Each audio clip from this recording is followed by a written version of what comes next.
just trying to. So, Martha Delfa, we appreciate your joining us tonight for this tasting of these wonderful wines from Familia Torres.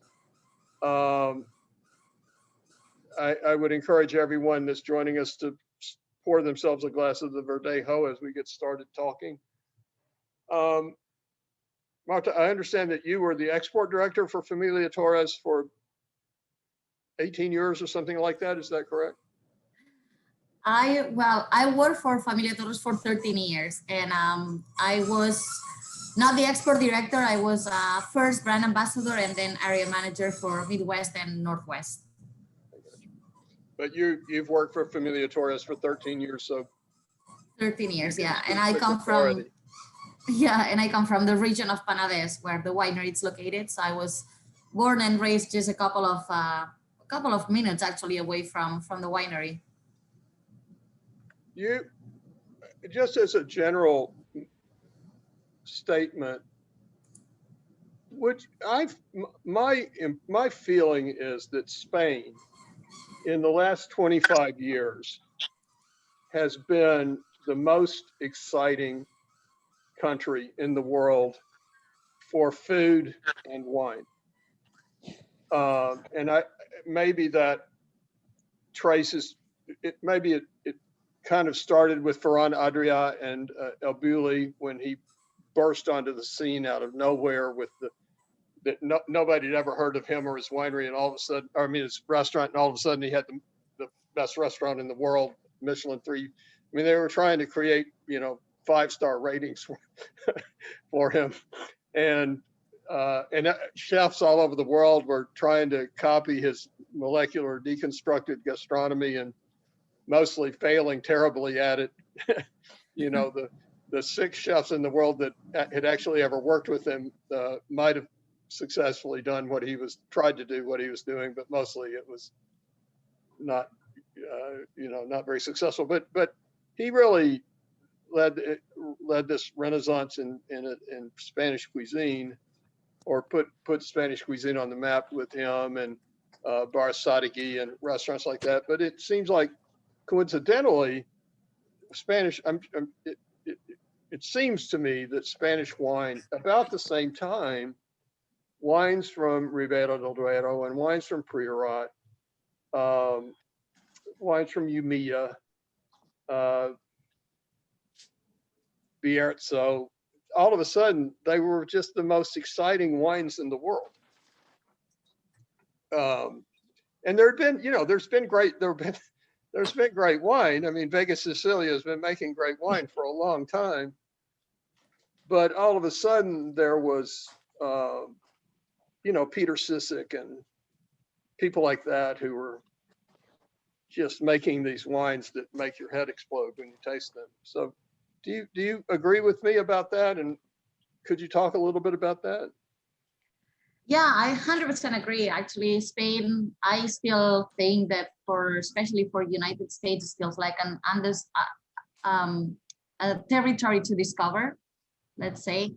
And if we think about the history, of course, Spain was under a dictatorship for like 40 years. So there was like almost no development compared with France and Italy. So that definitely had affected not just like industry in general, but obviously especially the winemaking and the wine industry. So although Spain has been producing amazing wines for centuries, since like before even the Roman times, and actually there is a lot of like rest of Roman ruins in the vineyards, especially in Panades and Tarragona and some other regions. So the Romans already like were making wine in Spain in different regions. But the fact that we were under a dictatorship for like almost 40 years, and obviously we couldn't compete with the other neighbors, like makes that Spain, it's now like a territory that it's starting to be discovered. And the wines as well as the cuisine, as you say, like some people might be familiar with Ferran Adrià, with Els Germans del Celler de Can Roca, the brothers of the Can Roca. No? It's like one of the top restaurants in the world as well, 3 Michelin stars. And there is a lot of like good restaurants in Spain, but Spanish cuisine still is also like very unknown. I will say in general, but especially here in US, which is actually great and very exciting for all of us, because that means that we have a lot of people that we can teach about our wines and that we can teach about our cuisine and our traditions, which are very related. The three things, they always goes together, especially in a country like Spain, where I always say that drinking and eating is our religion. It's the thing that I think we can do the best. um, and yeah, there is a lot of regions that are upcoming now, like you say, like the Mencías from Bierzo, you can see them more around in the market, Bodellos as well. But all the regions where they produce Mencía as well, like Ribera Sacra, maybe you see like one wine here and there. Familia, Toro, Ribera del Duero are more known.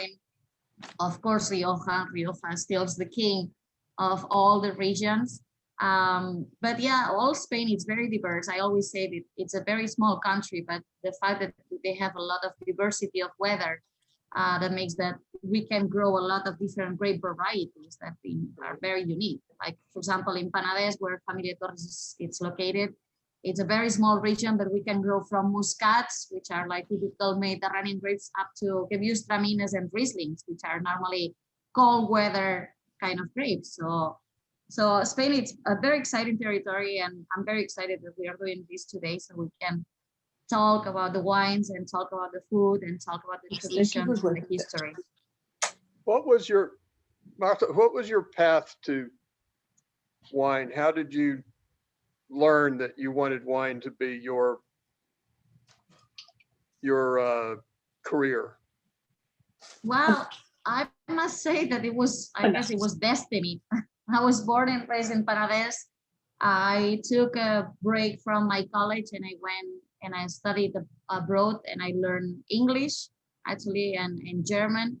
And then when I came back, I was looking for a job, and because Torres was there and they were looking for like guides that could speak languages, I started there, and I didn't know anything about wine. That's, I think, one of the beautiness about the wine industry, that you can always start from zero, no matter how young or how old you are. And it's a welcoming world. It's, if you have the passion, and I guess like Torres awake that dormant passion inside of me. And from there I started, and I couldn't stop learning and enjoying.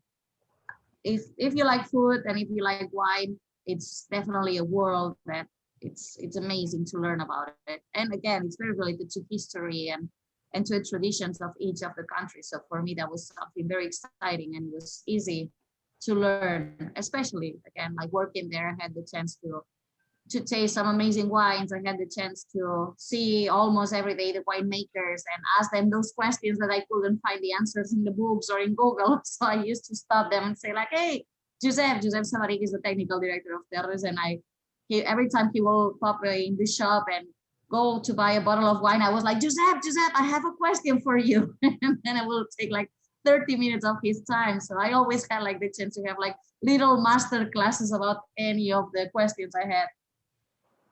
So that was how I started. When my son was 19, he took what I thought was a group of 4 or 5 to dinner in a restaurant in the Pyrenees, just across into Spain from France, in the Pyrenees. And I told him that I would, to pay for it, I would pick up the check. And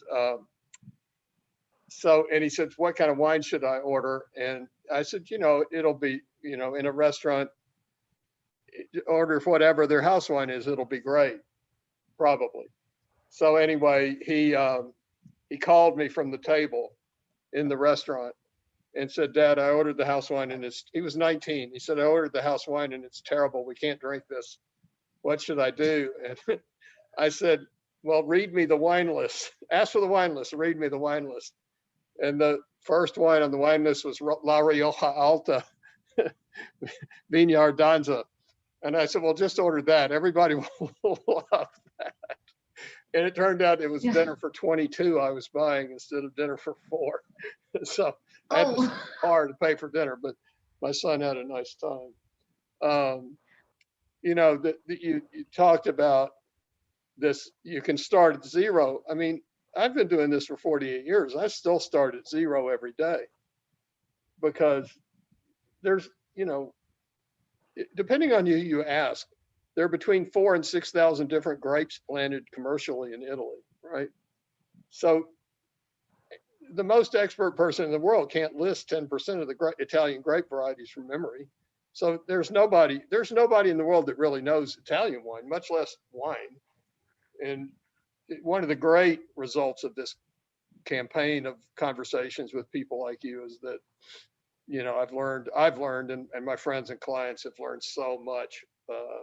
It's been such a rich experience talking to people like you about these wines and the wineries and their families and their children and their pets and their, you know, their passions.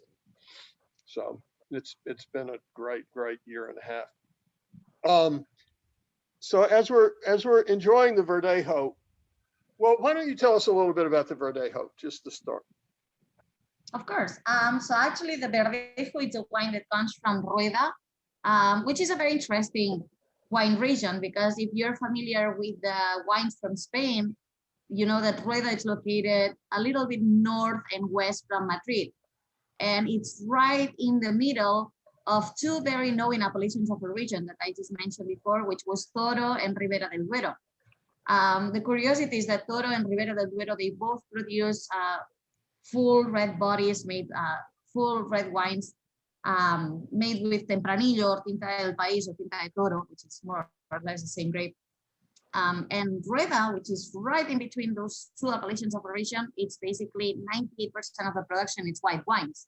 So I think that that's always like something very interesting.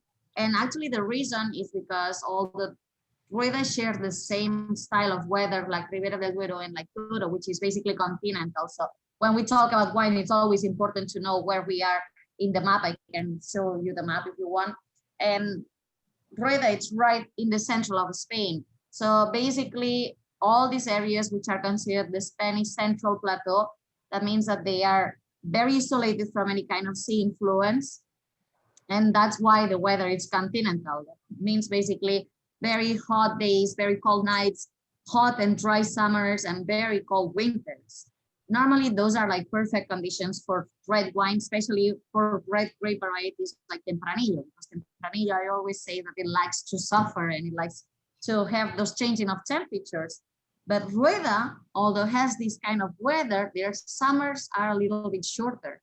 And that makes that the red grape varieties, if they grow in Rueda, they don't have enough time to fully ripe. So that's why basically why Rueda, being in between of those two very known appellations of origin for their red wines, they produce 98% of the production is wine. Just on the western side of Rueda, right next to Vilafranca del Duero, where the winery of Familia Torres is located, it's the only place where you will find a little bit of red grape varieties because it's right on the border with Toro. So the summers are a little bit longer there, and then they can grow that 2% of red or rosé that they produce.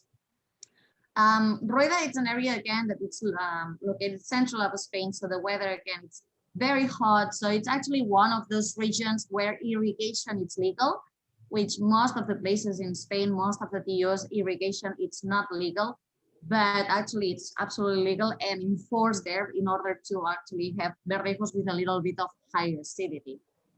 Rueda, the typical grape variety is Verdejo. So actually the wine you're enjoying right now is the Verdeo, which is 100% Verdejo grape. And the second most planted grape variety is the Sauvignon Blanc. It used to be Viura, which is the Macabeo in Catalonia. Also, they do grow a little bit of Pedro Ximénez, which was very popular before because they used to produce a style of oxidized wines like the sherries. But nowadays, it's basically Verdejos and Sauvignon Blanc. And Verdejo, for the people that it's not as familiar with the grape, think about Sauvignon Blanc, because the Verdejos, they tend to have some similarities with the Sauvignon Blanc. The only difference is the fact that Verdejo has a low acidity and Sauvignon Blanc has a high acidity. So, and that's very important when we decide when to pick up the grapes, when to harvest the grapes. Because in the case of Familia Torres, if you're tasting the wine, you will get a lot of like fresh green apple, fennel, and it's very, very characteristic also that final bitter aftertaste that the wine has is like almost like if you eat the seed of a lemon or a lime. Has some citrus as well and has a little bit of minerality. but they have this style of wine because they harvest at the beginning of the ripening cycle of the grapes. If you wait to harvest the grapes of Verdejo a little bit longer, like let's say like a few days later, the problem is that you will have a wine that is extremely aromatic. It will get into the tropical flavors. It will go into the passion fruit and guayabas, but it won't have the acidity that it's necessary at the end of the day to make that the wine still fresh after 1 or 2 years in the bottle.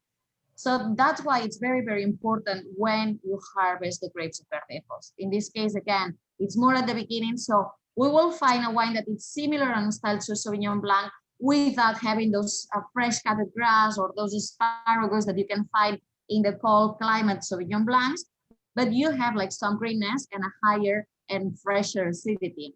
Again, if you wait a little bit longer, then it's when you find a wine with a lot of tropical flavors, like a Sauvignon Blanc from a warm weather, with the difference that your acidity won't be there.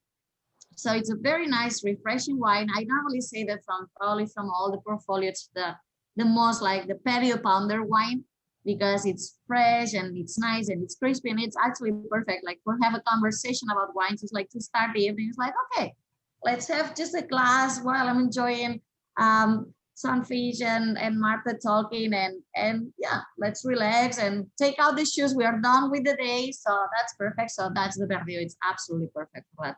In this case, part of the vineyards, sorry, in this case, part of the vineyards are own vineyards, so it's a state fruit, and another part they buy from vineyards around the area. It's all Vilafranca del Duero. And the soils are very interesting in this vineyard because they have pebble stones, they have river stones. And the reason is because the vineyard is located right next to the river Duero. So when the river like sank, disappeared a little bit, it left all those river stones in the vineyard. And that's why we have that component of minerality in the wine as well. So so you think it tastes better if you're barefooted? Well, it's what I'm doing right now too. Yeah, definitely. Yeah, it's a wine that it tastes much better. Everything tastes much better once you take out your shoes and you're done with the day. That's for sure.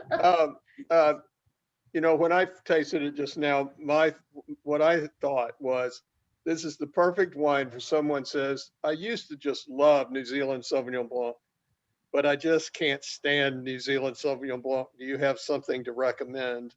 This would be the perfect wine to recommend to someone who wants, you know, who used to like Kim Crawford Sauvignon Blanc and, you know, suddenly realized that we don't like passion fruit and lemongrass and cat pee in any other wine region in the world.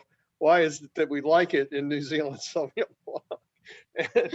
And this wine is perfect because it's you know, it has a little more body than most Sauvignon Blancs. It's weightier on the palate. It has a nice floral character that is really appealing.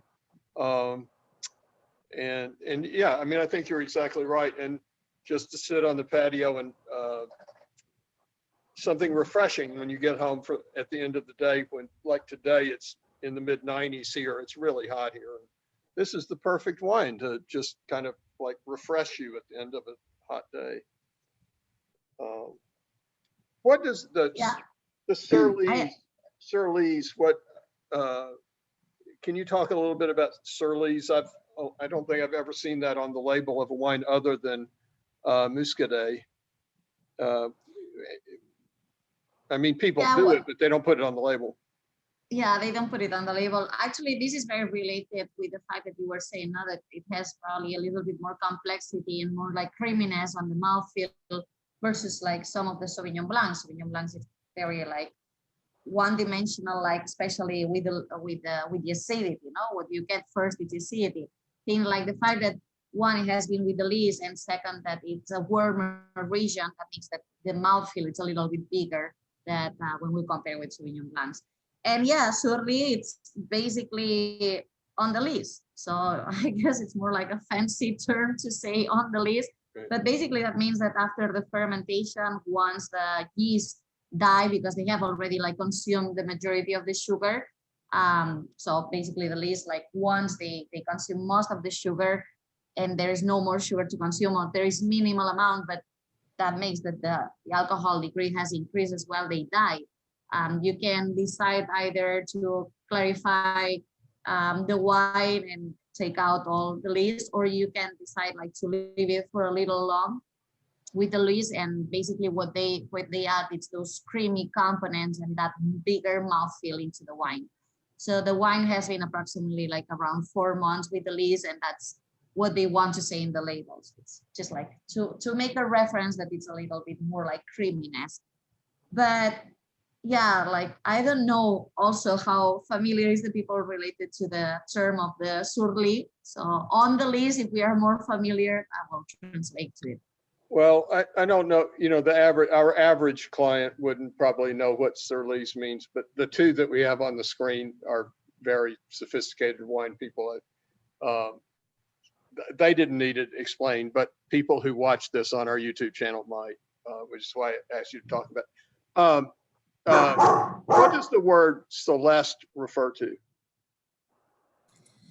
Well, Celeste, actually, the original brand is from Ribera del Duero. I apologize because that's my pet. That's my dog. Normally, he's very quiet. So Celeste refers to the wine actually that was originally made in Ribera del Duero. Ribera del Duero, again, it's an area located central of Spain, right next to Rueda. And like Rueda, they produces the white wines. In Ribera del Duero, the majority of the production, it's red wines. 98% it's red wines with 2% of rosés. So most of the wineries, when they produce the wines in Ribera del Duero, they're reds, they normally produce their whites in Rueda. In the case of Ribera del Duero, I always make the joke that if you ever go and visit there, make sure that you have a jacket with you, because there is 68 degrees temperatures difference between the days and the night. So you are over 100 degrees during the day. And you think like, I don't need the jacket, but the temperature dropped down to the 40 degrees in the night. And then it's when you will listen to Marta.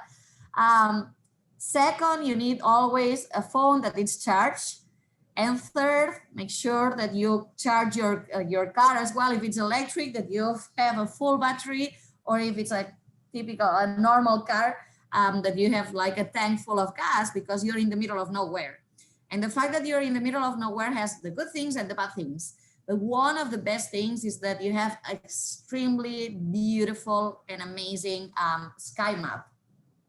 So actually when Miquel, the 5th generation, arrived to Ribera del Duero in 2005, and they knew that they wanted to produce a wine there, they hired the winemaker Juan Ramon, which is the same one that produces the Celeste Verdejo. And he went and tasted like the first batches, the first like wines that were just like finish of the fermentation. He left the winery during the night, and he was waiting for Juan Ramon to pick him up with the car and drive him to the hotel. And so he was waiting a couple of minutes outside of the winery, and he looked at the sky and he fell in love with the stars, because you're in great altitudes. The winery is actually located 979 meters above the sea level in Fontpedraza, which is right next to Peñafiel, so almost 3,000 feet above the sea level, and clear skies. And again, no towns whatsoever around you, so you have no light contaminations. And he looked up and he saw all those beautiful constellations. So he decided that the label of the wine had to be exactly that sky map that he was just saying. So Celeste, it's regarding to celestial, so basically referring to the stars, and very related to the sky map that he saw. And actually the same label that you see, it's those stars that you can see from the winery from Familia Torres in Fontpedraza in the nights of the harvest. We talked to two winemakers from Sicily, the owners of Feoda Montoni in Sicily. And she told the story about, she was writing a cookbook about Sicilian wine food. And she wanted to talk to the owner at Feoda Montoni about his mother's dish that this dish her mother made that she was really famous for. And she asked and asked and asked if she could visit him, and he kept saying no for like 2 years. Finally, she thought that he was just too busy, but it was really that he's just doesn't like visitors. But finally, she convinced him to let her come, and she went to the winery, which is right smack dab in the middle of the island. So like as you're referring to, really remote. and she walked out the back door of the winery, and there wasn't a cloud in the sky. There was no rain or any clouds, and there was a double rainbow across the sky in front of her. And she said, I don't want to ever live anywhere else in my life. So she convinced him to fall in love with her. and they got married. And it was all because of this double rainbow that was in the sky with no explanation when she walked out the back door of the winery on her first visit. That's great. Yeah. I'm sure that the wines and the fact that she could cook so great, like that helped also to convince him to marry her. That's always two very good reasons. Yeah, the 400-year-old winery, probably helped a little bit too, and the amazing wines, probably helped a little bit too. And his mother's amazing dish probably helped a little bit too. So one thing about Familia Torres is this incredible commitment to the health of the planet, the well-being of the planet. I saw on your website today that one of the family realized in 2008 that there was a problem and that they needed to be part of the solution, not part of the problem. Yeah. Which, so would you talk a little bit about that? Because I think it's really important. Yeah, actually, that was the fourth generation, Miguel Agustin Torres. He has always been a pioneer, and so it's Miguel as well, the fifth generation. But Miguel Agustin, for example, was like one of the first ones introducing like non-indigenous grapes in Spain. Also the one that started like with the project of recuperating the ancestral grape varieties.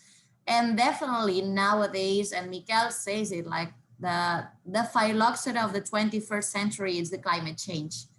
So it all started back in 2008 when they watched that film from Al Gore, An Uncomfortable Reality.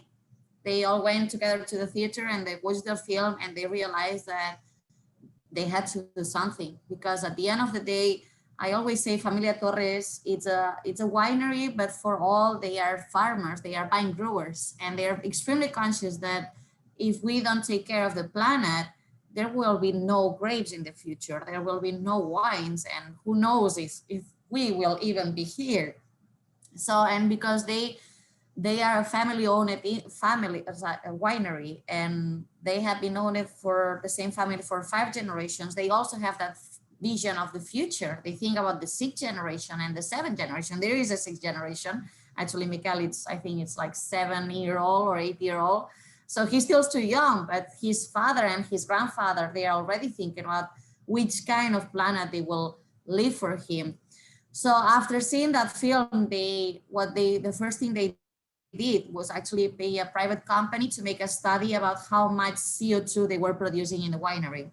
And when they made that study, they didn't include just what is directly produced by the winemaking, but also they did include all the suppliers, like when they buy the glass bottles, when they buy like the boxes to put all the wine inside.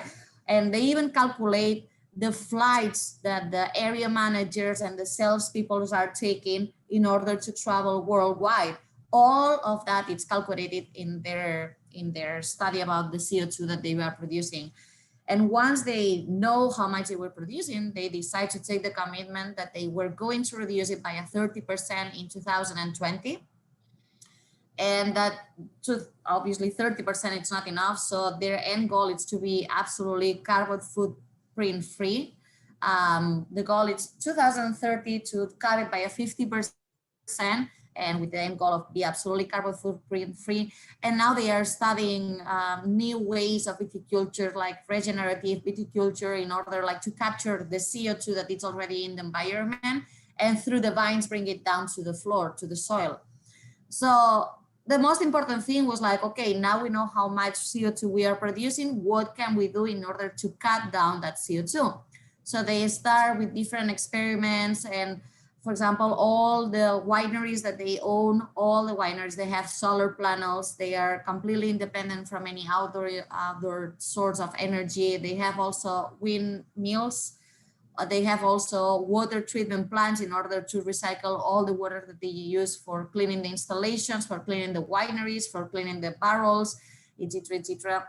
All the cars that the company owns or all the rental cars that they use, they are all either electric or electric cars.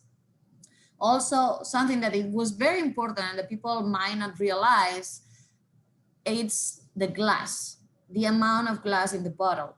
That's in the whole process of making wine. That's the moment that you produce more of the CO2. So I know it's very nice to go to a wine store and see those beautiful and heavy bottles, but those are extremely, extremely contaminating because those are the result of producing a lot of CO2.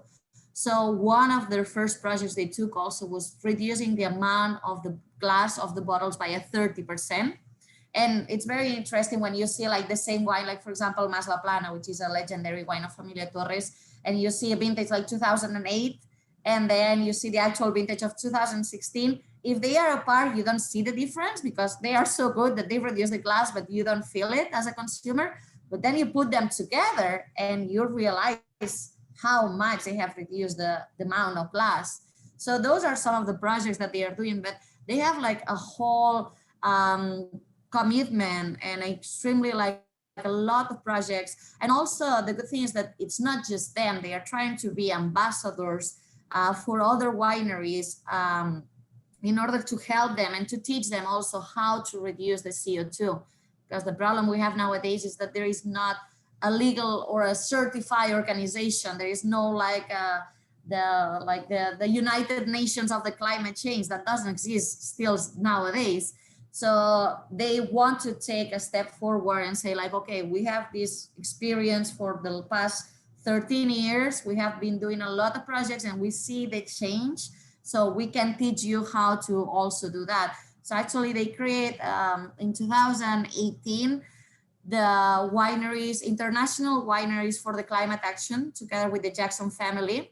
And their goal is actually to start like spreading the word and start for all, like educating other wineries on how to reduce the CO2 and make like a commune label, a commune project so that all the wineries are standardized in terms of like how to reduce and how to take that commitment as well. And it's very, very interesting. There is actually the website Torres on Earth, and they explain like there's like some of the projects, and we could be talking not for an hour and a half, we could be talking like 4 days actually about the project, but it's very interesting. And that's what we have to think about, like, do we want to live a nicer planet than what we found?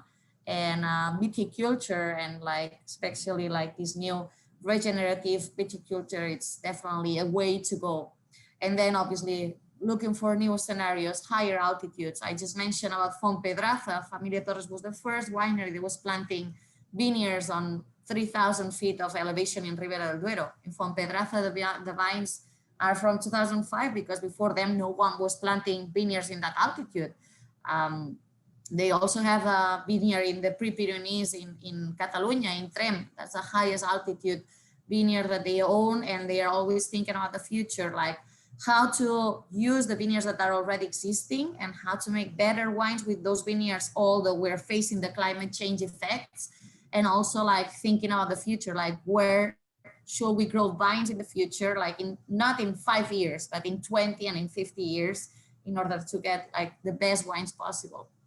You know, I moved here in January of 2019 from Nashville, Tennessee, and Al Gore was my neighbor. He actually lived about a half a mile from me, and I know him. I mean, we're not like best friends, but I know him pretty well, and because we live close. And you know, if you asked me to list 1,000 people that would come up in this conversation tonight, I don't think Al Gore would have been one of the people I would have expected we would mention. But it's just funny that you know that was the genesis for the focus on this. You know, the topic of global climate change comes up in almost every one of these conversations that we've had this last year and a half. This is the first time, I think, that the conversation was what can the winery do to make it better, as opposed to this is making my life as a winemaker difficult. The conversation is always, well, it is, I think, almost always, what am I going to do about the fact that I'm making Beaujolais that's 15% alcohol? What am I going to do about the fact that I'm harvesting grapes in August instead of October? What am I going to do about the hail that destroys my whole vineyard while I watch? Because, weather is so extreme, so much more extreme than it used to be. This is the first time I've had someone from a winery talk about what can we do to make it better. And it's interesting that you're partnering in this with the Jackson family, who, people kind of scoff at the Jacksons because they make 3 million cases a year of Chardonnay. But the Jacksons, you could argue that they saved the California wine industry when phylloxera hit 25 years ago. So that's a partnership between Torres and the Jackson family that's a pretty powerful thing.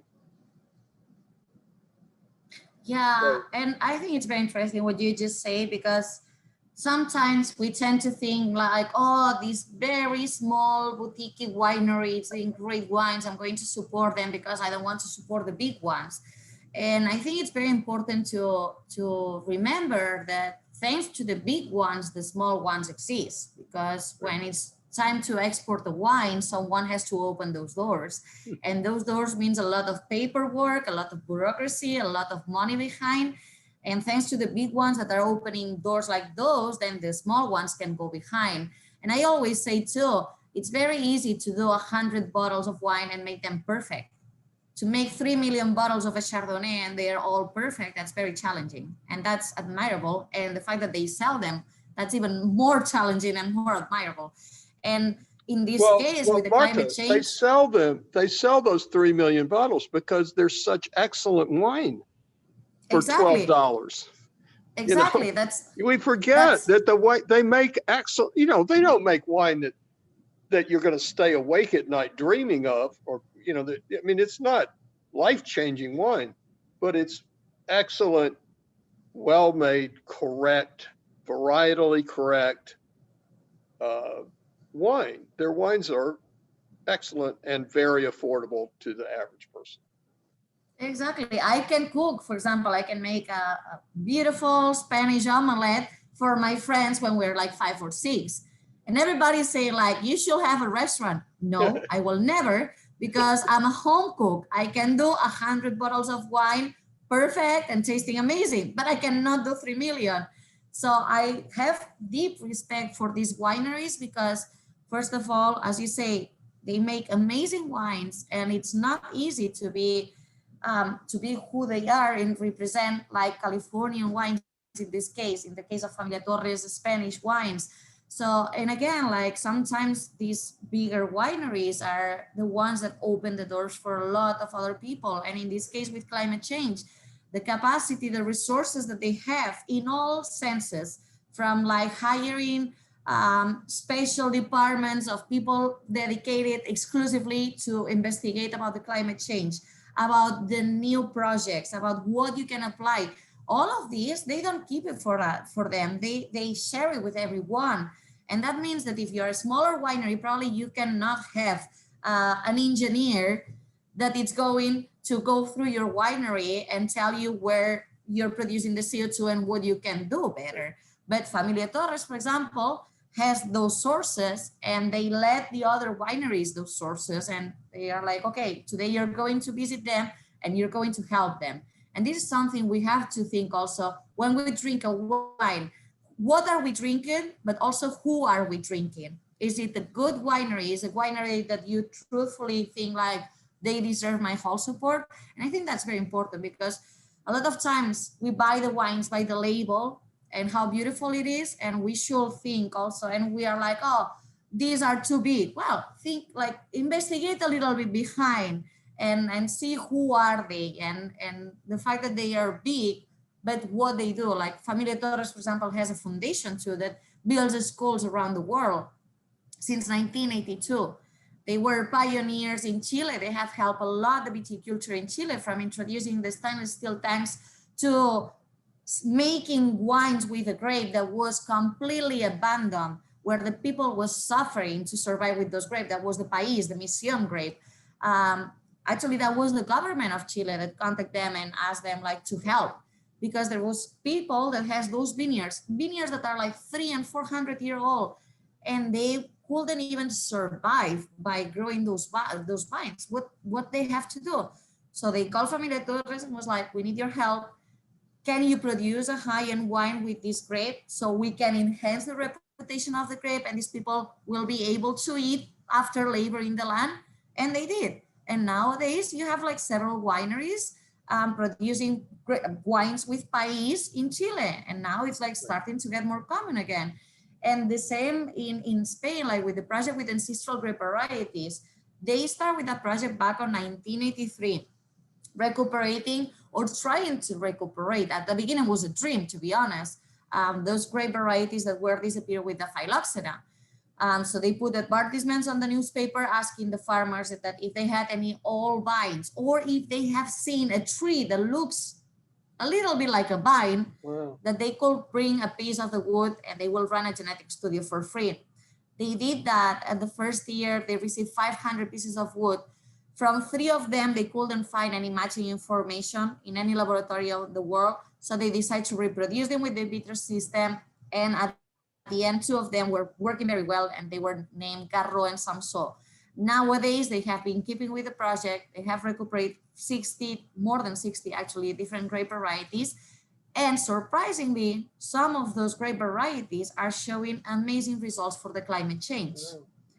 They haven't kept those grape varieties from themselves.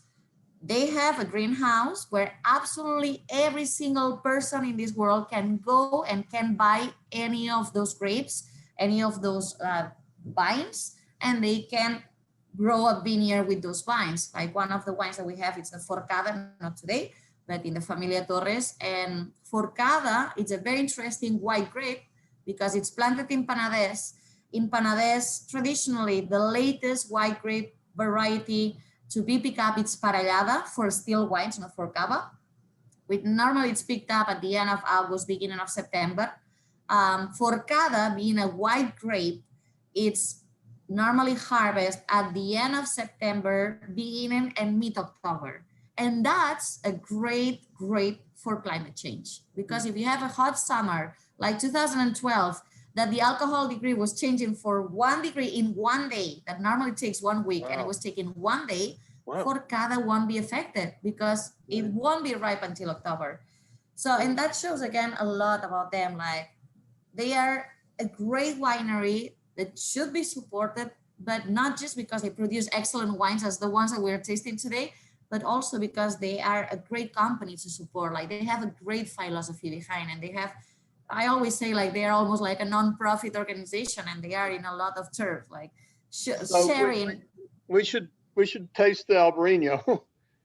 Yeah. But you know, and I'd love for you to talk about it. But you know, you talked about the high elevation vineyards that Torres was planting, and it struck me that we had one of these conversations with Laura Catena. And she talked about how when her father, well, her grandfather, I guess, decided to plant Malbec vines in Mendoza, or make wine in Mendoza, most everyone thought he was crazy because the grapes would never get ripe.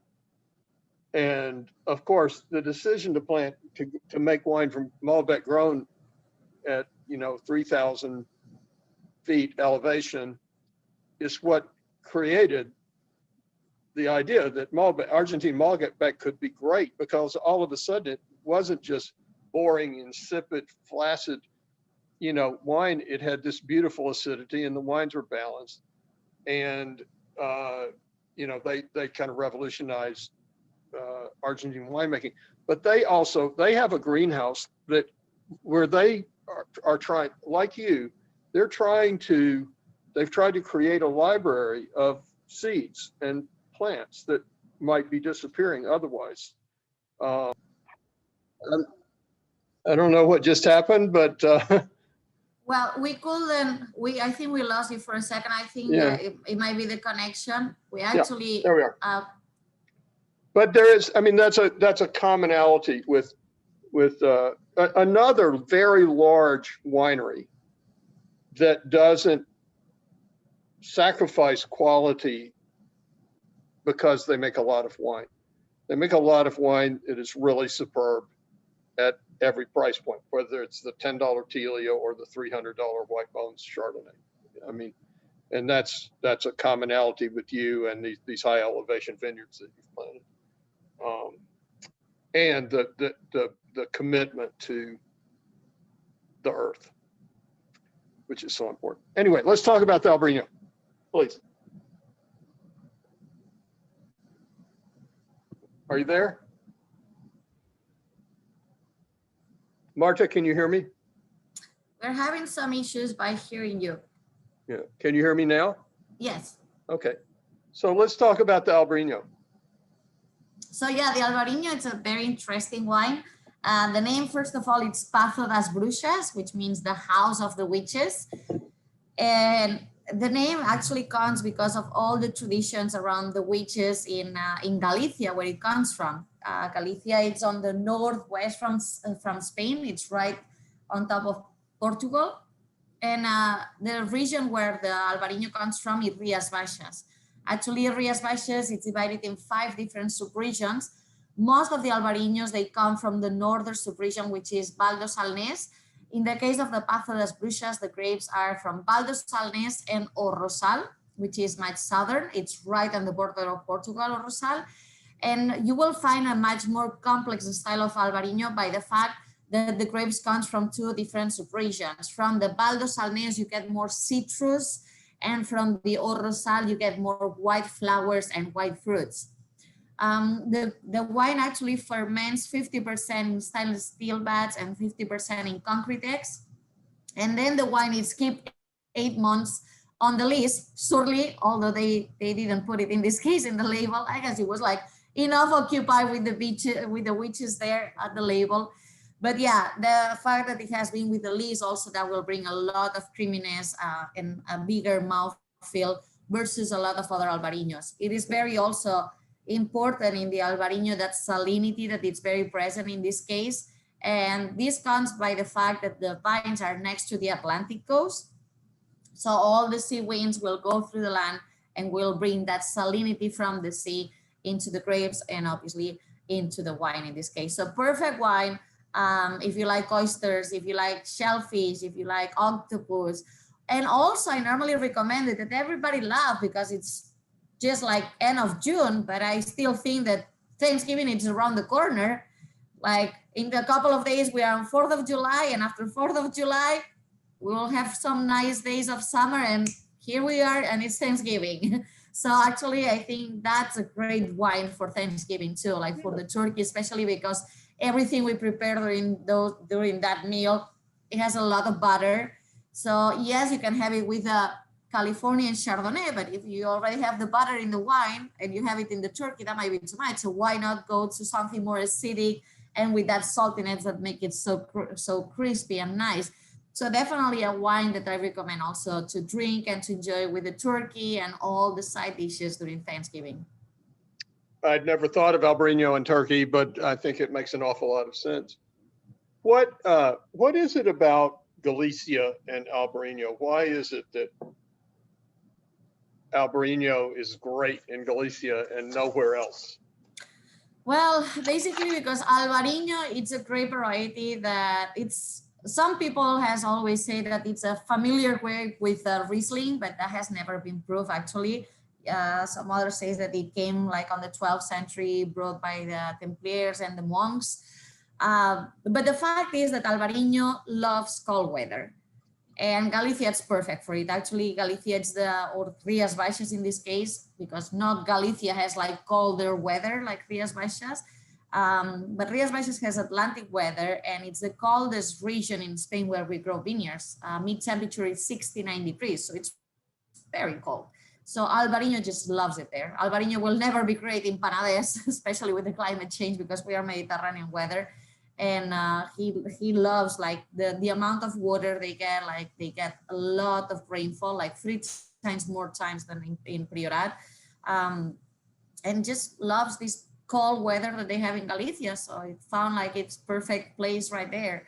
So that's why you won't find albariños outside of Rias Baixas and outside of Galicia. Well, maybe here and there. Actually, the sister of Miguel Torres plants some albariño in California, in Sonoma.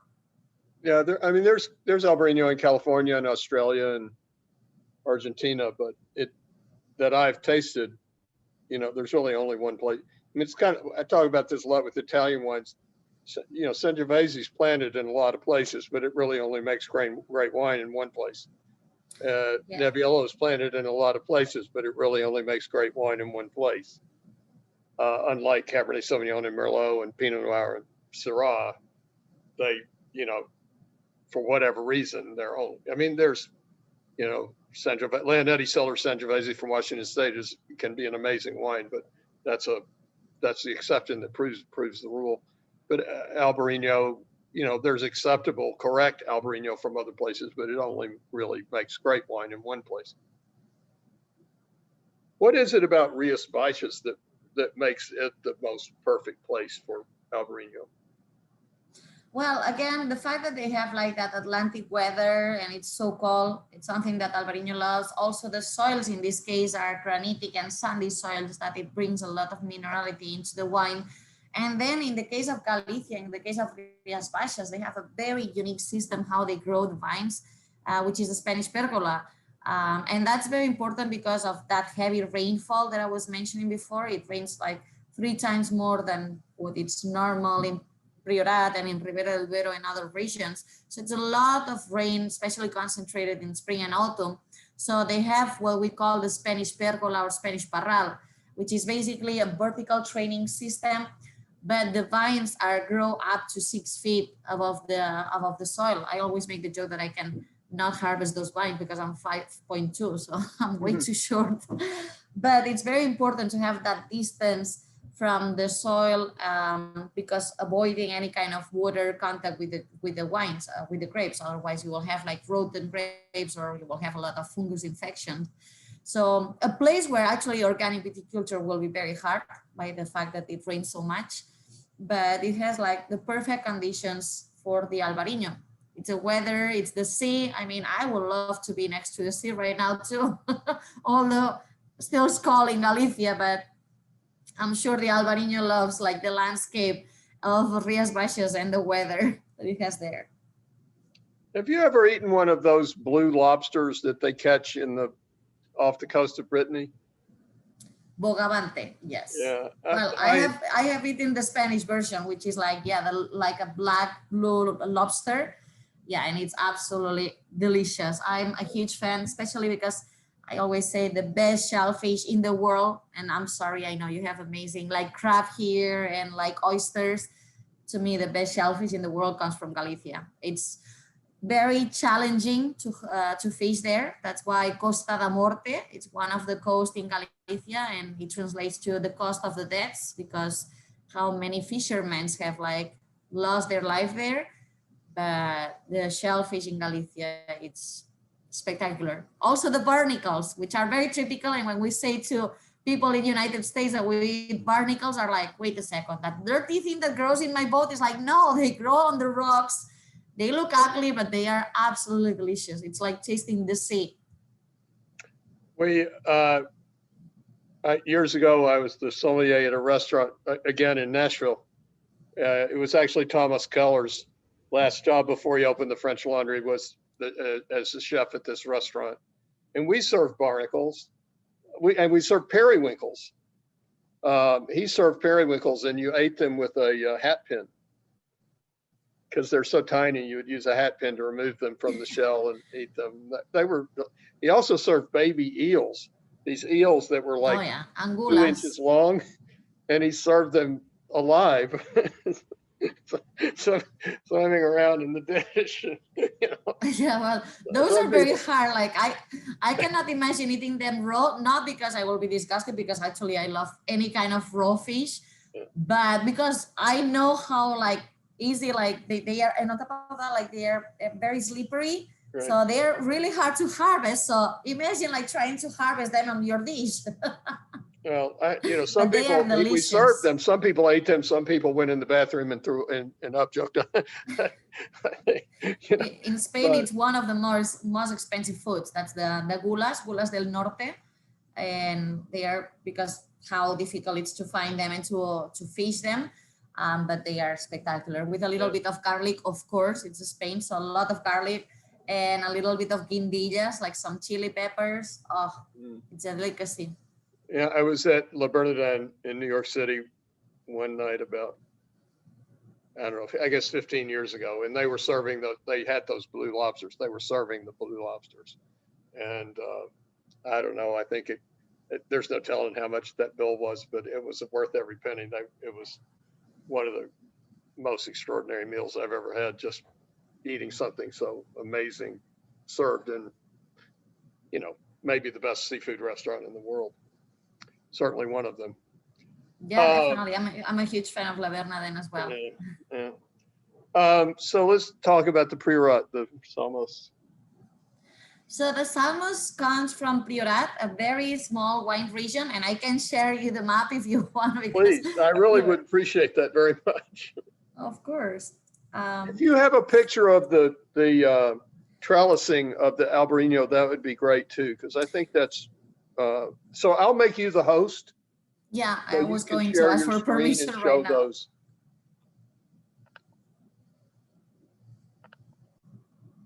Perfect.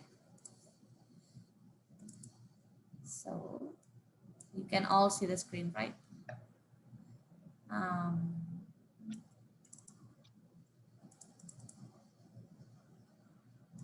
Yeah. Okay, see if I can make it in a full screen. So this is the Spanish pergola, or the Spanish parral. And as I was saying, the soils in Rías Baixas are granitic and sandy. You can see that the supporting part of the vine, it's those granitic stones. They have been taken from the soils of the vineyards. And this is the traditional system, how they grow the vines in the case of Rías Baixas. And is that about 2 meters high? Yeah. And the soil is sand. So has there ever been phylloxera there? Yeah, there was phylloxera. Because phylloxera has a hard time in sand, but sand, volcanic soils, but well, Ribera del Duero is also, especially next to the river, it's sandy soils, and she made it. Right. I always say that it's like the worst monster. I know it's like very small, but still it looks very disgusting too. But yeah, she had a good appetite. That when phylloxera in the late 19th century, when phylloxera started devastating the vineyards in Europe, there were 3 million people in France alone working in the wine industry, and the vines were all dying. I mean, can you imagine that an industry that employed 3 million people in 1890 was going to disappear because the vines were dying and they couldn't figure out what was causing them to die? And so there was a huge bounty by the French government for anyone who could, come up with a solution to save the vines. And a lot of the things they tried were really dangerous. Like they set up, one of the things they did that was common was copper sulfate bombs that they set off in the vineyards, or they tried to flood the vineyards. They did all these things, but a lot of them were really dangerous. So they had their children do these things because they couldn't feed them anyway. Their children were dying anyway, so they sacrificed. A lot of children's lives were lost because of phylloxera, which is an untold story. Yeah. No, phylloxera has been definitely like the worst thing that has ever happened to the wine industry. Now again, probably will be the climate change, because if it was, and yes, 3 million people just in France back on the late 19th century, it's a lot of people, especially for such a small country. Yeah, right. That's a lot of and people very are going to lose their livelihood, too. Not be able to feed their families. Yeah. Well, that's why they came down to Rioja and they start buying the wines from Rioja. Jean Leon. John Leon and Rioja, that Cabernet that they used to make that was so good. Yeah, the Viña La Scala. They still existing, actually, still existing. I Now it's haven't owned by tasted that Familia yet. Torres. Yeah. Well, is it? Well, But yeah, let's go to Priorat. So this is the wine you're tasting, the Salmos, and here is the map. So you can see here, Spain, obviously Europe, and Spain being in the bottom, and that's Catalonia, the little triangle on the north is from Spain. So inside of Catalonia, Priorat, it's right here. Obviously, it's not as big as it sees in this map. And here we can see the map of Priorat. Priorat is very interesting because it's a very small region, and you can see there is just around 12 towns that forms the region of Priorat. In the case of Familia Torres, they are located, the winery is located right here in Alluar, but they have vineyards also in Porrera. All this area, the southwest area of Priorat, it's the warm region. And that means that here the grapes that the grape varieties that are growing in Priorat, or the most known ones, are the Garnacha, the Cariñena, and Shiraz, although it's not autochthonous, but normally it's part of the blend in a small proportion, like 5, 10, 15%. The majority are Garnachas and Cariñenas. And normally they are harvested at the end of August, beginning of September, right here in Alluar. And there is just 7 miles distance between Alluar and Porrera. The same grape varieties, you harvest them at the end of September, beginning of October in Porrera. So it takes 1 month longer for the same grapes to fully ripe in Porrera versus in Alluar. So that's why Priorat is so amazing. And this is just one of the reasons. Like, it looks like very small. Actually, it's a very, very small area. You can see like not even 2,000 hectares of vineyards. In Rioja, it's 65,000 hectares of vineyards. So just that we can understand. yeah, 1,900 hectares is about 4,500 acres, right? Yeah. So very small area compared with other areas from Spain. A lot of people think that it's great altitudes, and it's not great altitudes. The highest vineyards is in Porrera. Of course, it's owned by Familia Torres because they start growing their vineyards in 750 meters high.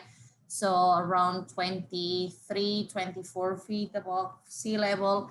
But definitely not a great altitude. The problem is that you see this landscape. This is actually the vineyard from Alluar. This is the picture right in front of the winery from Familia Torres, and you see all those mountains and you think you're in the Pre-Pyrenees, but those mountains are Almonsan. Those are the mountains that stops the sea winds, that it's like the Mediterranean Sea, it's right behind. The Priorat mountains are not as high, but the viticulture in Priorat, it's really heroic viticulture. First of all, because the soils, which are licorella, those slate stones, has no water retention. And you can see here that the vines are actually prepared for irrigation. But in Priorat, it's just legal to irrigate the vines until they are 4-year-old, because they need to develop deep roots in order to get the water of the subsoil. Some of these licorella soils go over 10 feet deep. So you have to develop very deep roots because there is minimal amount of rain, not even enough for what they teach us that it's enough to survive for the vineyards. So that's why you can irrigate them until they are 4-year-old. After that, there is no more irrigation. Also, there is no irrigation because there is no water to irrigate. But yeah, this is one of the pictures of the vineyard of Alluar. Right here, actually, the vineyards that you see, it's Cariñena. The Garnacha, it's planted right on the other side of the mountain. And these are like some of the old vines also in the region. In this case, it's Porrera. Again, you can see the highest mountains right here. That mountains here, this is the Montsant range of mountains that isolates the Priorat. And this is very heroic viticulture, because imagine those soils, imagine those licorella, which is the slate stone, and it's very slippery. On top of that, the oldest vines like these vineyards are not planted in terraces, and there is a great inclination on the mountain. So it's very, very very hard area to harvest. Amount of grapes is minimal what they plant here. Another case here, like in the vineyard. This is actually a vineyard that produces a wine named Mas de la Rosa. It's the highest end wine that Familia Torres produces in Priorat. And just always, like, the people of Priorat is the only one that ends up harvesting Priorat because the conditions are so hard. It's so hot, but it's so challenging too, that it's very risky. So I know a lot of sommeliers that they say like, yeah, I went and I did a harvest in Priorat. And I'm asked like, really, you did? It's like, yeah, I went there and we start like at 8 a.m. and we were done by 12. And then we had like an amazing breakfast, lunch in the vineyard, and we share a porron. It's like, no, my dear, that's not harvesting in Priorat. That's having a fun day in Priorat. Not harvesting. Harvest actually starts very early. By 12, it's everything done because you don't want to pick up the grapes after 12 because otherwise it gets too hot. Right. And by the time you arrive to the winery, they have like half start the fermentation on the truck. So everything has to be in the winery by 12. Actually, Familia Torres, in any of the wineries, they don't accept any grapes after 12 p.m. And that's something that the vine growers are very conscious about. So when you start harvesting at 8 or 9 a.m., that wasn't harvest. That was a fun time for you. That story I told about my son in the restaurant in the Pyrenees, he was actually in France for a year. He worked at a winery in the northern Rhone Valley in Hermitage called Pierre Gaillard. And of course, the conditions are very similar. It's so steep. And he's 30, well, he's about to turn 36. So it's 17 years later. And I'm not sure he's forgiven me for arranging for him to work at this winery for a year in 2005, because it was, it's such hard work. It is hard work. It is, and your back, it's killing you at the end of the day. Some of the vineyards, these vineyards are like very well maintained, and in Priorat nothing else grows besides vineyard cactus and olive trees. That's it. But in Penedès, for example, where there is like much more like herbs in the vineyards and like grass and wheat and everything, it's like you end up like with your hair like full of like leaves and like parts of other plants, and the spiders on the vineyards, those are the worst. They are inoffensive, but they look so ugly. They are big and black and yellow. Really? And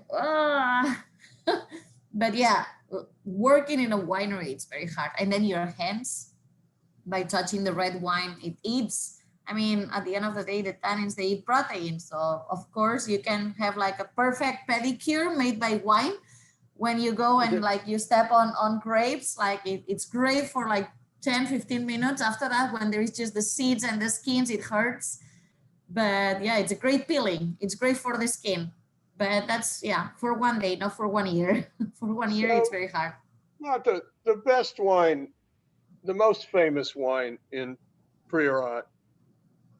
Well, first I wanted to ask, Priorat is the smallest DO in Spain in terms of acreage, is the smallest DO in Spain. And is it still one of only 2 DOQs in Spain along with Rioja?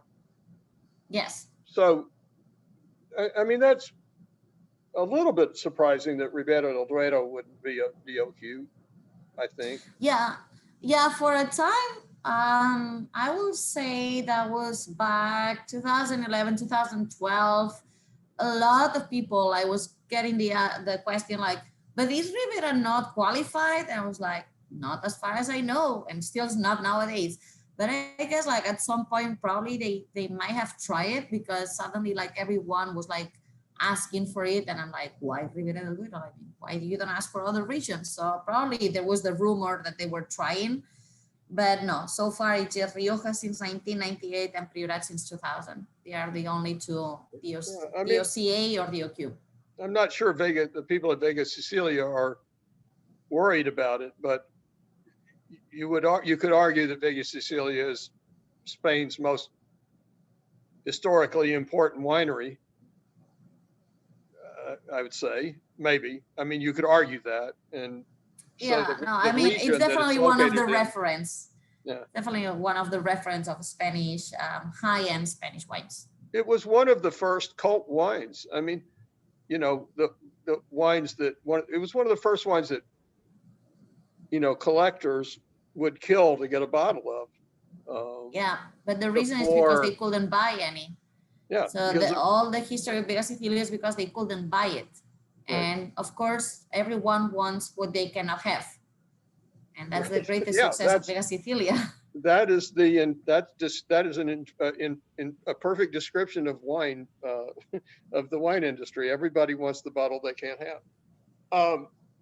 But what I was really aiming at is, so Priorat's most famous wine sells for $1,500 a bottle, about, right? How is this wine 1/50th as good as that wine? Because this wine, we sell this wine for like $38. So it's 1/45th as expensive as Pingus. Well, it is as good or it's even better because we can enjoy it tonight here. You don't have to sell At your the end car of the to buy day, yeah, no, but it's the truth. That's the philosophy of Familia Torres. Almost could be much more expensive. But Mireia, who is the sister of Miquel, so the fifth generation, it started to be like her personal project in Priorat. And she always say that wine should be affordable for everyone that wants to enjoy it. Like it's not about the price. It's not just like rich people should be able to enjoy a bottle of good wine. That's her philosophy, and again, that speaks a lot for the winery. And yes, it could be more expensive. Like once you see those pictures and you understand like the quality of the grapes on top of that behind and the technology that they have in the winery. But that's not their philosophy. And why there is wineries or there is wines that cost you like $1,500 or like 2,000 or like 50,000. It's a better of offer and demand. There is that many bottles and there is that many people that wants to buy it. You know, we talked to Ernie Lozen from the Mosel. He makes great wine. He makes really great Riesling. Yeah, And yeah, yeah. He had found this book in his grandfather's library, which talked about this wine that his grandfather made that he aged in foeders for 20 years before he bottled it. This dry Riesling that he aged in, 1,000-liter neutral oak casks for 20 years before he bottled it. And he thought, well, if it's good enough for my grandfather, maybe. So he just released his first vintage of this he's getting ready to release, I guess, this 2002 wine. I don't know. I'm getting the vintages wrong, but it's a Riesling that he's aged in neutral oak, 1,000-liter barrels for 20 years before he bottled it. I would love to buy one bottle, but I hope that it's not going to be like $1,500. The bottle, there's only magnums. There's they're in hand-blown glass. And a famous German poet a famous German songwriter wrote a song about each bottle. Not about the wine, about each bottle of wine. So it costs $40,000. Okay, so well, then you know what? I can save the bottle. I can save the German songwriter. I do speak German, so at least I can understand the song that he will be writing or the poem that he will be writing on each bottle. But to me, what is interesting is the liquid. Like again, when it comes to price, I can defend things like obviously the Domaine de la Romanée Conti. It's a legendary wine and it has a history behind, and it's a prestigious winery year after year. Like I can defend also the wines from Royal Tokaji, like the Essencias. Those are like very unique things because the conditions where it comes from, like you need the botrytis, you need like to hand harvest every single raisin, and you have to pray that nothing will happen to those raisins. So those are things that can justify the price of a bottle. But if it's like blown by I don't know which artist in Germany, the glass of the bottle, and he almost like was out of breath because of blowing those bottles, I will go to the winery, I will open one of the barrels, have a glass, and I will save probably like $39,000 of the $40,000. You know, our conversation last week was with Charlie Mounts and Zoltan from Royal Tokaj. And I mean, just by coincidence, it's so funny you mentioned them, mentioned that of all the wineries you could have mentioned tonight, that I, was our conversation last Thursday was with them, and it was fantastic. yeah, it's Wines were again, amazing. Um, but you mentioned DRC. We had one of these conversations with Jeremy Sace from Trienne and Domaine du Jacques. And I asked him a similar question. And I said, your best wines sell for $400 or $500 a bottle. And the best, there are wineries in Burgundy whose best wines sell for $7,000 a bottle. Why is Romanée-Conti worth 14 times what Dujac Chambertin is worth? Because it's not that much better. And he laughed at me. He said, we're really close friends with Aubert de Villaine, and we were there a few months ago, and we tasted his most recent vintage. And we don't even know. He's doing something different from what we do.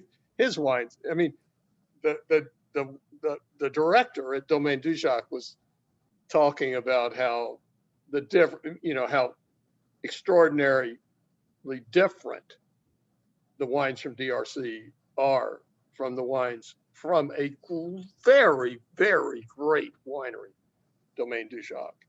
So there is that. I mean, there is intrinsic quality that is special, and even somebody like Jeremy Sace recognizes that what Aubert de, a close family friend, Aubert de Villaine. I mean, they're partners in the Provence winery. That what he's doing at Domaine de la Romanée-Conti is a very different thing from even what he's doing at Dujac or Armand Rousseau or any of those wineries. So, and, yeah. and that's why I specifically mention about these two wineries, the Royal Tokaj and the Domaine, because those are wineries that I deeply admire and I respect. And if I had the money, I will definitely go for it. But that's one thing and especially again in both cases, the quality of the wine is justified because of the wine, because of what you do on the vineyards, because where the vineyard is located, because of the amazing and specific characteristic of each single plot. In the case of the Domaine and in the case of the Royal Tokaj, because of like all the viticulture that is involved on the producing of like essentia. But when we talk about the price of a wine because of the bottle, because of the label, because of the artist that wrote something on the label, I'm sorry, but then I'm sorry. And I'm sorry if like Egon Mueller, I think you say it was Egon Mueller, it's watching this, but what I respect is tell me about the wine. Tell me about why your grandfather decided to age that dry Riesling for 20 years in a Fudra. Why? What had that Riesling? Why? Where vineyard it's coming from? What is so distinct in that Riesling that you decide to age it for 20 years? And then I will start appreciating and I will start understanding why I should pay like $40,000 or $4,000 or whatever is the price. But if it's because of the bottle and the label, that's wines I don't trust in. I trust in people that speaks about their land, about their vineyards, about what they do, and that they treat each single vine like their own kids.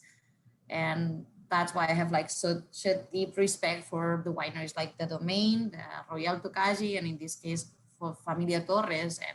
And you mentioned before Sicily, and I'm a huge fan of a lot of wineries around the world, but because you talk with them and the first thing they do is they take you to the vineyards and you start learning about them in the vineyards. And that's when you see like, okay, these people, it's serious about what they do. Have you ever seen a documentary called A Year in Burgundy? I always wanted, but I couldn't find it. It's not in YouTube. In It's on Panades, Netflix. we are a huge fan. I know that La Roche, what's the name of the lady? Oh my God, I'm so bad with names, especially when it comes to Martine French. Saunier. Yeah. Martine Saunier is kind of the star of it, and then her 4 Burgundy producers. It profiles them for a year in the course. It's on I Netflix. It's free on Netflix. You should Oh, watch it. really? Yeah. Because that film was released back in 2011 or 2012, something like that. And back on those days, obviously, we didn't have Netflix, so I didn't like stop looking for it. But I think I actually watched it because the La Lubis Leroy was there in that film too, where she pointed that every single vine had like its own history and her own name. And that's Well, why I mentioned it, because I make actually that reference because of her, because that's one of the wines that I completely admire. I will never forget the time I taste her wine. I was probably like 24, 25. I start to know a little bit about wine, but I didn't know enough. And then I sit in front of that glass of wine that I was very fortunate to taste, and suddenly the world stopped. Like just by smelling that wine, the world stopped. That's something I will pay as much as I could, which is not like $18,000 because I don't have that much in the bank. But there's a um, in that documentary, you're in Burgundy. There's a scene in Von Romane Beaumont, a Premier Cru vineyard in Von Romane, where this one vigneron is uh, doing kind of a version of green harvest. He has this tractor that straddles the vines, and there's basically a lawnmower that goes out horizontally on either side of the tractor, and he's driving down the road, and it's just cutting off all the tops of all the vines indiscriminately, just leveling the vines. That's his version of green harvest. It's Von Romane Beaumont. It's Premier Cru Burgundy. Next in the next row is Lalou in her 90s. She's in her 90s.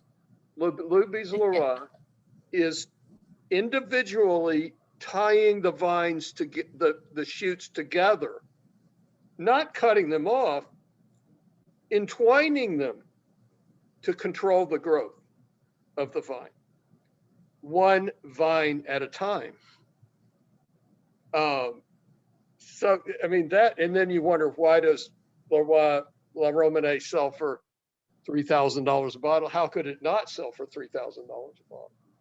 exactly, and that's the point. They are in the vineyard. It's people that carries the soils of the vineyards 24 hours a day, and they will do it until the day they die.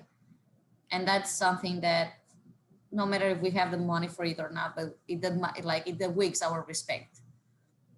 That's people I trust in. Lalou in 2004, Lalou, you can probably tell I'm a big lover of Leroy wines. Well, so I am too. In 2004, her husband died, and she thought it was disrespectful to bottle Premier Cru and Grand Cru wines in the year that her husband died. She also thought it was a terrible vintage, and she just didn't think the wines were worthy of Premier Cru or Grand Cru status. So she sold what she would normally have bottled as Bourgogne Rouge. She sold off to other wineries, and what she normally would have bottled as Premier Cru and Grand Cru, Chambertin, Richebourg, La Romane, Musigny, she bottled as Bourgogne Rouge, and it retailed for $30 a bottle. Wow. So it's time to disconnect and start like looking and wine searcher if we can find any of those. If you ever do, if you ever see a bottle of 2004 Leroy Bourgogne Rouge, pay whatever it costs, because whatever it's a blend of Premier Cru and Grand Cru Leroy fruit, and it's one of the greatest wines. I mean, I've sold a ton of it in Nashville for $30 a bottle, and it was as good as anything. I mean, it was miraculous wine. Yeah, no, I always say wines are like people. There is nothing worse than someone that leaves you indifferente. So let me see what's the translation. Indifferent. Like wines are like people. Like this, like when you meet someone new and it leaves you completely indifferent, and you taste the wine and it leaves you completely indifferent. It doesn't awake anything in you, because not all the wines they have to wake like love on you or have to wake up passion on you. The opposite, like there's wines that you taste and are so like some wines are making you angry and you can stop smelling them because you cannot figure out what's that smell, and you have to go back and back. That's great wine because it's waking up something in you, even if it's anger, if it's passion, if it's whatever feeling it is, it's waking up something in you. But when you taste the wine and it leaves you completely indifferent, that's not a good wine. And like a person, it's the same. Like meeting person, some people you will love, some people you will hate, but at least they wake up something on you. Like there's nothing worse than being like neutral. And sadly, there is a lot of wines in the world that are like that. But there is some wines like the ones that we were just like talking about and that are spectacular. And the wines that we had tonight, I hope that everyone enjoyed them too, because I do think that in their own world and in their own way, they are all spectacular too. And thank God they don't cost $18,000, any of them. Well, this pre-rot, you mentioned that July 4th was coming up. If you're grilling, if you're serving ribs on July 4th, or grilling a hamburger or grilling a steak or something, I mean, you want this is this would it would be an understatement to say this is not a shy wine. This is a very, very powerful, rich, intense, gutsy, masculine. Um, a customer in that restaurant where Thomas Keller was the chef asked me one time, should I have this wine or that wine? Which one do you think I would like? And I said, well, do you prefer Alan Alda or Arnold Schwarzenegger? If Alan Alda is your favorite actor, have this wine. If Arnold Schwarzenegger is your favorite wine, have this wine. And he said, well, I like them both, so I guess we'll have both. And he did. But this is an Arnold Schwarzenegger of a wine. Maybe it's Arnold Schwarzenegger and Lou Ferrigno, the Hulk, made a wine together. This is a massively concentrated, intense, rich wine. Yeah. And marvelous, just marvelous. I mean, just marvelous wine. I know what to say. Next, somebody says, I love Napa Valley Cabernet, but I want something from somewhere else. This is the perfect wine. It's the perfect wine. Yeah. Definitely. Priorat, it's always like because of the temperature, the weather they have, like being so hot. And the Cariñena. I always say, once I grow up, which I already did, I'm 37, so I'm not 20 anymore. But I always say, like when I was younger, like I want to be, when I will age, I want to be like a Pinot Noir. But I know that at the end of the day, I will always be a Cariñena. Because Pinot Noir, like those feminine, elegant, especially when we talk about Burgundy, feminine and elegant, but powerful, and they seduce you. And I'm a Cariñena. I'm still wild and like rough on the edges and like here and there. But I think actually with the time, I decide that Cariñena can age very well too. So I'm appreciating the fact of being a Cariñena. But well, yeah, those are wines from Priorat. You're probably different things on different days. I don't know. I'm still trying to be a Pinot Noir, but I'm not good on makeup. I'm not good on heels. Now I'm sitting from the comfort of my house, so, and I just dedicate to speak. But yeah, like well, I don't know. I would say there's certainly a place for it in the world for Cariñena women. There's certainly a place in the world for Pinot Noir women. There's certainly a place in the world for Carignan women. I can tell you too that Cariñenas are much low maintenance than Pinot Noirs. Well, yeah, that's for sure. That's for sure. That's for sure. Well, that's a really good place to end on. Your little statement about wines making you angry and arousing passion in you, and that was one of the most wonderful things we've heard in these conversations. So it was just fantastic. And so anyway, I'm going to remember that for a long time. That because it made me think about the Royal Tokaj tasting, and we tasted this wine, this dry ferment they make called Oddity, and it's such a bizarre wine. I mean, it doesn't taste like anything else in the world. If I tasted it blind, what would I think it was? I wouldn't have a clue. I mean, there's no way I would arrive at dry ferment from Hungary. If I guessed 500 wines, I wouldn't guess dry ferment from Hungary. But it's amazing wine. It could only be what it is. It's completely different from anything else. And if I had a plate of really briny oysters in front of me right now, it would be the best wine in the world to drink with them. Really briny oysters. And that's what we look for, is wines that arouse passion, that make you think, or make you celebrate, or make you angry. As you said, that was fantastic. That was fantastic. Thank you. But it's the same. Like, I 100% agree. And I love actually the wine you just mentioned, the dry ferment from Royal Tokaj.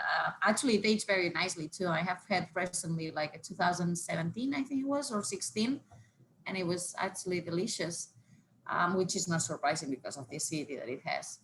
But they reminded me that in Bram Stoker's Dracula, and in the movie, that Dracula served Tokaj to the solicitor that was there, Harker. I think his name was Jonathan Harker or Jacob Harker or something like that. But at dinner, he served him a glass of Tokoya. They pronounce it Tokoya. I asked them. They pronounce it Tokoya. But anyway, he served them a glass of, Jonathan Harker, a glass of Tokoya, but he didn't pour himself any. And Jonathan Harker said, do you not drink wine, or do you not drink? And Dracula said, I don't drink wine. I mean, that was fantastic. I mean, it was just fantastic, so anyway. Actually, in Casablanca, they were drinking sherry too. Yeah. They were drinking Jerez, vino de Jerez. And actually, talking about back on Franco time, I don't know why, which problem had Franco with the sherry, but the translation in Spanish, they don't say that they are drinking fino or sherry wine. She says that it's just like wine or something like that, or port actually. So in Spanish, the version of Casablanca, she doesn't mention that it's sherry, what she's drinking, which is interesting because at the end of the day, it was in Spain that it's made, no? But I guess, again, Franco probably wasn't a big fan of the people of Jerez. Well, Martha, thank you so much. This has been absolutely fantastic. I can't wait to put this on our YouTube channel for people to watch and to share it with people.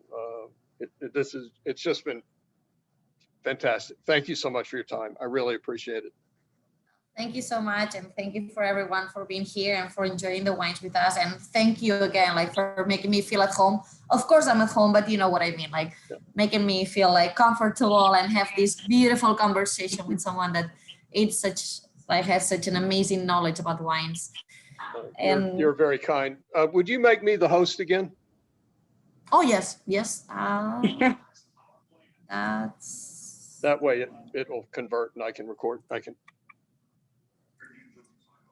If you click on those three little dots in the top right-hand corner, it'll drop down and say make on my screen. Make host. Oh my God, it has been, which is good news. It has been long since the last virtual. So yeah, now you're the host. Yeah. Well, anyway, this is just, and thank you, Allison, for helping make this happen. This has been an excellent. Yeah, thank you. This is great. Again. It's Martha, just so funny that every one of these conversations, it's just, you've been with me for so many of them.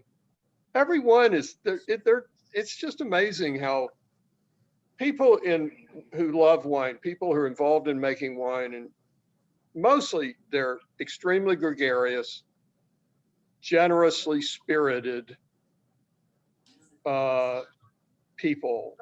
And that just comes across in these conversations that you know, everybody we talk to is somebody, well, I'd really like to be, she would be a great friend. You know, it's just amazing. I mean, it's amazing. I want to be best friends with Marco Del Forno and Gaia, Elisa Scavino and Loredana Catena and Christian Moreau. I'm not sure they feel that way about me, but I feel that way about all of them. Anyway, thank you so much. This has been fantastic. I appreciate your time so much. Thank you. Thank you And very thank much. thank you, your winery, for what you're trying to do in the world. It is amazing and important and special. Thank you. Absolutely. Thanks, everyone. Thank Have a you, good Marta. Good night, everyone. Have a good night. Bye. Bye.